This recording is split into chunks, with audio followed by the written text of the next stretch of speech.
Damodara devotional ఛానల్కు స్వాగతం. వైశాఖ పురాణం 19వ అధ్యాయం. ముందు 3 కథలు కూడా 3 రోజులలోని అధ్యాయాల్లో కూడా కీర్తిమంతుని కథ, అలాగే యముణ్ణి దుఃఖించడం, విష్ణుమూర్తి యముణ్ణి ఊరడించడం, ఇలాంటి విషయాలు తెలుసుకున్నాం కదండి. వాటి వల్ల మనకి ఏమర్థమైంది అంటే, విష్ణు భక్తుల జోలికి ఎవ్వరూ రావడానికి వీలు లేదు. ఆయనే చెప్తారు కదండి విష్ణుమూర్తి తన మాటల్లోనే, నేను లక్ష్మీదేవినైనా, నా ప్రాణాలనైనా, దేహంను, శ్రీవత్సమును, కౌస్తుభమును, వైజయంతిమాలను, శ్వేతదీపంను, వైకుంఠమును, క్షీరసాగరంను, శేషుణ్ణి, గరుత్మంతుణ్ణి దేనినైనా విడిచెదను గాని నా భక్తుణ్ణి మాత్రం విడువను అని చెప్పారు కదండి. అంతటి ఇష్టం అన్నమాట భక్తులంటే ఆయనకి. అందుకని మనందరం కూడా కుదిరినంతలో ఆయన సేవ చేసుకుంటూ, ఆయన కథలను వింటూ ఆనందంగా ఉందాం. అందుకే కదండి విష్ణు సహస్రనామ స్తోత్రము రోజుకి ఒక్కసారైనా చదివితే మనకి దాంట్లో ఉండే మహాప్రాణాలు 300కి పైగా ఉంటాయి. అంటే 300 సార్లు మనం ఉచ్ఛ్వాస నిశ్వాసలు చేయడం వల్ల తెలియకుండా మనకి గుండె జబ్బులు అటువంటివి కూడా రావు. అంతటిది మహిమాన్వితమైనది ఆ విష్ణు సహస్రనామం అనేది. ఇంకా ఈరోజు అధ్యాయంలోనికి వెళ్దాం. 19వ అధ్యాయం పిశాచత్వ విముక్తి. నారదుడు అంబరీషునకు వైశాఖ మహత్యమును ఇంకనూ వివరించుచున్నాడు. శృతకీర్తి శృతదేవునికి నమస్కరించి ఇంకనూ వైశాఖ మహత్యమును దయ ఉంచి వివరింపగోరుచున్నానని ప్రార్థించెను. శృతదేవుడు ఇట్లనెను, రాజా, జన్మ జన్మల పుణ్యమున్నప్పుడే భగవంతుడు శ్రీహరి మహిమను, వ్రతముల గొప్పదనమును తెలుసుకొనవలయునన్న బుద్ధి కలుగును. ఇట్టి ఆసక్తి కల నీవు భాగ్యశాలివి. మరెన్నియో శుభలాభములు నీకు మున్ముందు కాలంన ఉండుట చేతనే నీకిట్టి కోరిక కలిగినది. ఇట్టి నీకుగాక మరెవ్వరికి చెప్పుదును, వినుము అని చెప్పి మొదలుపెట్టారు. వైశాఖమున సూర్యుడు మేషరాశి యందుండగా ప్రాతకాల స్నానమాచరించి శ్రీహరిని పూజించి శ్రీహరి కథలను విని యథాశక్తి దానములను చేసిన వారు శ్రీహరి లోకమును తప్పక చేరుదురు. వైశాఖ పురాణం చెప్పుచుండగా దానిని శ్రద్ధగా వినక మరి ఒక దానిపై ఆసక్తి కలిగిన మూఢుడు అజ్ఞాని రౌరవమను నరకమును పొంది పిశాచమై ఉండును. అందుకు ఉదాహరణగా ఈ కింది కథను చెప్పుదును అని చెప్తున్నారు. ఈ కథ పాపములను నశింపచేసి పవిత్రతను కలిగించి ధర్మాశక్తిని పుణ్యంను కలిగించును. ఇది మిక్కిలి ప్రశస్తమైన కథ సుమ, వినుము అని చెప్తున్నారు. పూర్వము గోదావరి తీరమున బ్రహ్మేశ్వరమను పుణ్యక్షేత్రం కలదు. అచట దుర్వాస మహాముని శిష్యుడు సత్యనిష్ఠుడు తపోనిష్ఠుడు అనువారు అచట ఉండిరి. వారిద్దరును మహాజ్ఞానులు, సర్వసంగ పరిత్యాగులు, ఉపనిషత్తులను బాగుగా చదివిన వారు, అందలి భాగమును గ్రహించిన వారు. వారు భిక్షాన్నమును మాత్రమే భుజింతురు, మిక్కిలి పుణ్యశాలురు. వారు అచట భృగుప్రశ్రవణమను తీర్థ సమీపమున నివసించుచుండిరి.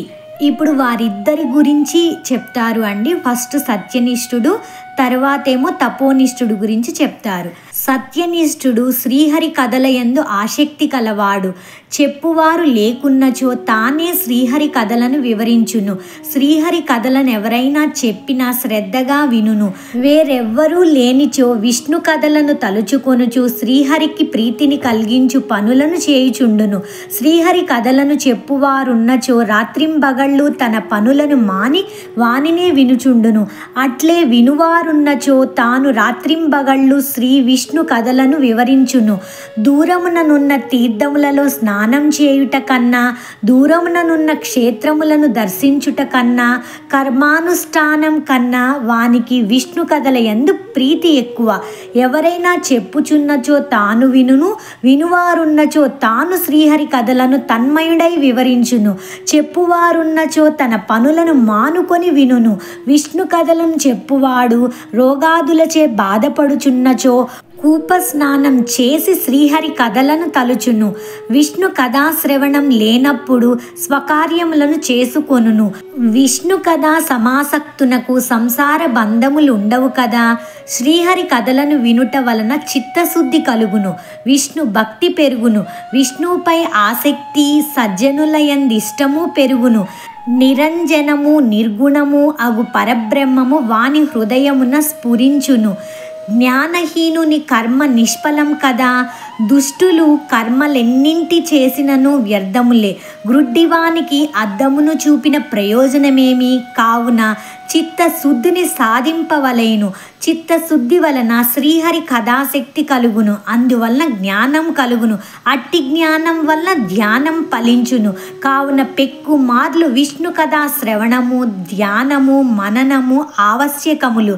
శ్రీహరి కథలు సజ్జనులు లేని చోట గంగా తీరమైనను విడువదగినది. తులసీవనము శ్రీహరి ఆలయము. విష్ణు కథ లేని చోట మరణించిన వాడు తామసమను నరకమును పొందుదురు. శ్రీహరి ఆలయం కానీ, కృష్ణ మృగము కానీ, విష్ణు కథ కానీ, సజ్జనులు గాని లేని చోట మరణించిన వారు పెక్కు జన్మలయందు కుక్కగా జన్మింతురు. సత్యనిష్ఠుడి విధముగా ఆలోచించి విష్ణు కథా శ్రవణము, ప్రసంగము, మననము, స్మృతి మున్నగునవి ముఖ్యములని తలచును. ఇంకొకడు తపోనిష్ఠుడు. వీనికి పూజ జపాది కర్మలనిన ఇష్టము. వానిని ఎప్పుడునూ మానక పట్టుదలతో చేయుచుండును. శ్రీహరి కథలను వినడు, చెప్పడు. ఎవరైనా చెప్పుచున్నచో తీర్థ స్నానమునకు పోవును. తీర్థస్నాన సమయమున శ్రీహరి కథా ప్రసంగం వచ్చినచో పూజాది కర్మ కలాపములకు ఆటంకం కలుగునని దూరంగా పోవును. అతనిని అనుసరించి అందున్న వారును స్నానాది కర్మలను ఆచరించి తమ ఇంటి పనులను చేసుకొనుట యందిష్టం కలవారై ఉందురు. ఇట్లెంతకాలం గడిచినను తపోనిష్ఠుడు కర్మానుష్ఠానం తప్ప శ్రీహరి కథాశ్రవణము, చింతనము, స్మృతి మున్నగు వానిని ఎరుగడు. ఇట్టి అహంకారి కొంతకాలంనకు మరణించెను. శ్రీహరి కథాశ్రవణము మున్నగునవి లేకపోవుటచే పిశాచమై చిన్న కర్ణుడను పేర ఉండెను. జమ్మి చెట్టు నందు నివసించుచుండెను. బలవంతుడైనను నిరాధరుడు, నిరాశ్రయుడు, ఎండిన పెదవులు, నోరు కలవాడై ఉండెను. ఇట్లు బాధపడుచు కొన్ని వేల సంవత్సరముల కాలముండెను. వాని సమీపమునకు వచ్చువారు లేక మిక్కిలి బాధపడుచుండెను. ఆకలి దప్పిక కలిగి అవి తీరు ఉపాయం లేక మిక్కిలి బాధపడుచుండెను. వాని శరీరమునకు జలబిందువు అగ్నిగను, జలము ప్రళయాగ్ని వలెను, ఫలపుష్పాదులు విషముగను ఉండెడివి. ఈ విధంగా కర్మ పరాయణుడగు తపోనిష్ఠుడు పలు విధములుగా బాధపడుతూ ఉండెను.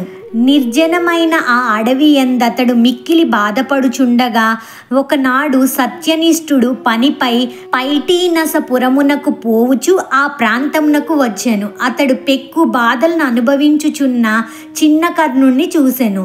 దుఃఖించుచు శరణాగతుడైన వానికి భయపడుకుమని ధైర్యం చెప్పి వాని బాధకు కారణం అడిగెను. అతడును నేను కర్మనిష్ఠుడను వాడను, దుర్వాస మహాముని శిష్యుడను, కర్మ పరతంత్రుడనై శ్రీహరి కథాశ్రవణములను చేయని వాడను, మూఢుడనై కర్మలనే ఆచరించుట వలన ఇట్టి వాడనైతినని తన వృత్తాంతమంతయును వానికి చెప్పెను. నా అదృష్టవశమున మీ దర్శనమైనది, నన్ను మీరే రక్షింపవలయునని పలు విధములుగా ప్రార్థించెను. వారి పాదములపై పడి దుఃఖించెను. సత్యనిష్ఠుడు వానిపై జాలిపడెను. తాను 2 గడియల కాలము వైశాఖ పురాణ శ్రవణం చేసిన ఫలమును వానికి సోదకముగా సమర్పించెను, ధారపోసెను. ఆ మహిమ వలన కర్మనిష్ఠుని పాపములు తొలిగెను.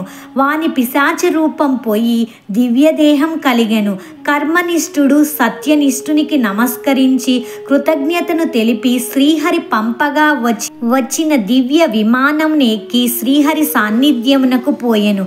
సత్యనిష్ఠుడును వైశాఖ మాస మాహాత్మ్య మహిమకు విస్మయపడుచు తన గమ్యమగు పైటీనపురమునకు పోయెను. శృతకీర్తి మహారాజా, కావున శ్రీహరి కథల ప్రసంగము శ్రవణము ప్రశస్తము ఎరుగుము. శ్రీహరి కథా ప్రసంగము గంగా ప్రవాహం కంటే సర్వక్షేత్రముల కంటే ప్రశస్తమని ఎరుగుము. శ్రీహరి కథా ప్రసంగము గంగా ప్రవాహం కంటే పవిత్రమైనది. గంగా తీర వాసులకు ఇహలోక భోగములు ముక్తి కలుగునో లేదో కానీ శ్రీహరి కథలను గంగా తీర వాసులకు ఇహము పరము నిశ్చితములు సుమా అని శృతకీర్తికి శృతదేవుడు భగవత్ స్వరూపమును ఈ విధంగా వివరించెను. ఒక 5-6 లైన్ల శ్లోకం ఉందండి, తప్పకుండా వినండి.